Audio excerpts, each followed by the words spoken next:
Hey folks, welcome back to Canada's Boxing Channel. It's Wednesday, November the 19th, and I thought today I would talk about a fight that's upcoming this Saturday for the WBC World Light Heavyweight Championship. It's between two fellows who've got very interesting nicknames. David the Monster Benavidez and Anthony the Beast, sometimes known as the Beast from the East, Yarde. David Benavidez is the younger man. He's 28 years old, almost 29. His birthday is in December, against the 34-year-old Anthony Yarde. David Benavidez is, I think he's originally from Arizona, lives in Seattle, Washington. And Anthony Yarde is from Hackney in London, UK. I think he lives in Ilford, Essex, if I'm not mistaken. So we've got a Mexican-American against a Brit. And this, I think, will be a fairly exciting fight, but I think it's going to be one that won't go the distance. David Benavidez is 30-0 with 24 KOs. Anthony Yarde 27-3 with 24 KOs. So they both got a very high KO ratio. David Benavidez slightly taller. I think he's measured at 6'1.5" inch, and I think Anthony Yarde is like an even 6-footer. Benavidez is a slightly longer reach. I don't remember exactly what it is. It's not like 74 inches. Yarde is 72. The bookies' odds here are like 1-9 on for Benavidez. I think it's 11-2 or something like that for Yarde. So the bookies have very clearly determined that David Benavidez is going to be the winner. And I think the bookies have got this one right. I would kind of like to be able to say, I think Yarde's got a good chance. Well, of course he's got a chance. But it's very hard for me to see any way that Yarde, especially as the older man, the slightly smaller man, can really do much to prevail here. Benavidez has got probably a better output, deadly at mid-range.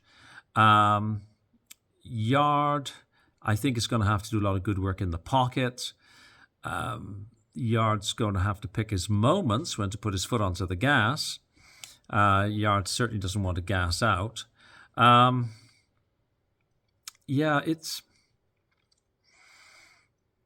It's hard for me to say that, this could go either way kind of stuff, which, you sort of, I try to be as unbiased as possible. And I'm not biased. I actually don't care who wins. I don't have a dog in the fight, as it were. But I just see David Benavidez as being the overwhelming favorite. I'm agreeing here with the bookies. Anthony Yarde has also got what I think one could somewhat charitably say is a bit of a leaky defense. And that was, of course, shown or exposed by Sergey Kovalev back in 2019 when he stopped Yarde in the 11th round. Yarde was also lost a split decision in 2020 against a fighter I actually like quite a lot, another Brit, Lyndon Arthur. And, when you're losing to people like Lyndon Arthur, you probably, you need to be going back to, reassess your game plan because, Lyndon Arthur is sort of fringe world level.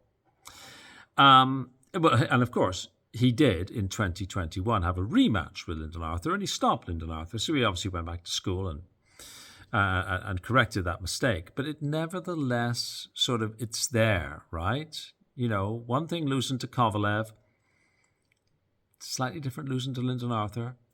And of course, his third loss was in 2023 to Artur Beterbiev.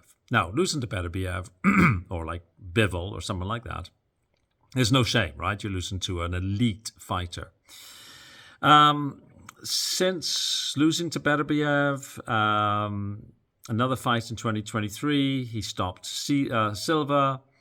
2024, he had two fights. One was a stoppage of Marko Nikolic. Then it was a points win over Ralph's Vilkans. Then there was the trilogy match with Lyndon Arthur, which went the distance. And, no disrespect. Like I say, I like Lyndon Arthur very much. But now, from April 26, 2025, going the distance with Lyndon Arthur to stepping up to David Benavidez, there's levels, right? I think also, of course, this is Yarde's last kick at the can for a world title, which might inspire him to just, let everything out and put in a performance of a lifetime. And that's what he's going to have to do if he wants to beat David Benavidez. He's going to have to put in a performance of a lifetime. Benavidez, who, by the way, this is a voluntary defense. It's not a mandatory defense. He's 2023, beat Caleb Plant. 2023, Demetrius Andadre. 2025, unanimous decision over David Morrell.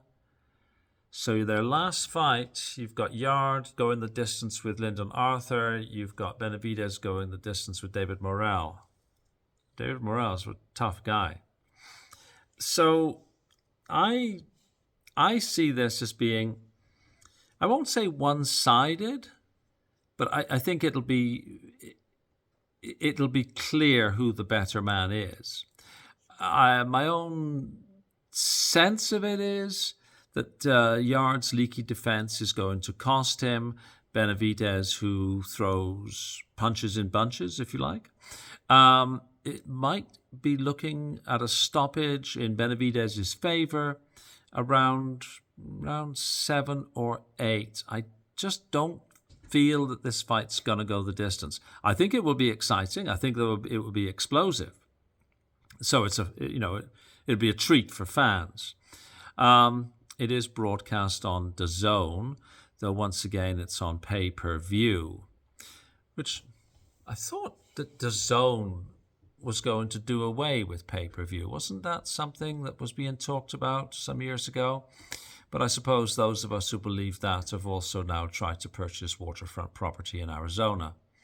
I see also that the DAZN is doing something where if you buy at the next level of subscription, then the pay-per-views are free. That doesn't really make a lot of sense. It means more like you're pre-buying them. But anyhow, who am I? Who am I to question the gurus of streaming? And I'm sure people will buy that thing. I won't. So I think it would be, the smart money appears to be on Benavidez. Not much of a return. If you put your money on Benavidez, you might get slightly better odds if you're going to go for a stoppage, pick the round, stuff like that. I probably won't put any money on because, like I say, 1 to 9 on, you're not getting much of a return for your coin, and of course things can go wrong. So yeah, I would expect David Benavidez to win. I would think it would be a stoppage. It might go the distance, but I think there's going to be a stoppage. I would like to see Anthony Yarde put up a good performance, but it's going to have to be the performance of a career to prevail over David Benavidez, unless Benavidez comes unstuck in some way, which, these things do happen. Anthony Yarde, of course, also not an old man by any stretch of the imagination. He's 34, but he's beginning to get a little long in the tooth for boxing. Particularly, he's not a heavyweight, he's light heavyweight. That sort of mid-pack 30s is when Father Time catches up with people, as indeed it caught up to Chris Eubank Jr. last weekend. Fun fact, who has defended the light heavyweight title the most times? Bob Foster, the sheriff. I was reminded of that today. I read an article in, might have been Boxing News. I'm not sure now where I read it. That's the difficulty when you get older. You forget things. So anyways, I'm going to pick David Benavidez. I think it'll be an exciting fight while it lasts. But I'm not seeing a way for Anthony Yarde to win, which would be a big disappointment to British fans who should be probably cheering for their local man. Let me know what you think. I enjoy our conversations in the comments section. Have I got this completely wrong? Do you think Anthony Yarde's got a good chance? Or do you agree with the bookies that this is David Benavidez's fight to lose? So let me know in the comments section. Please like if you can, but that thumbs up thing. Share if you would like. And if you're watching this and you've yet to subscribe, please do me a favor. Hit that subscribe button. That would be very nice. Thank you very much. Right, I will upload this. See you on the next video. Thanks for watching. Bye-bye.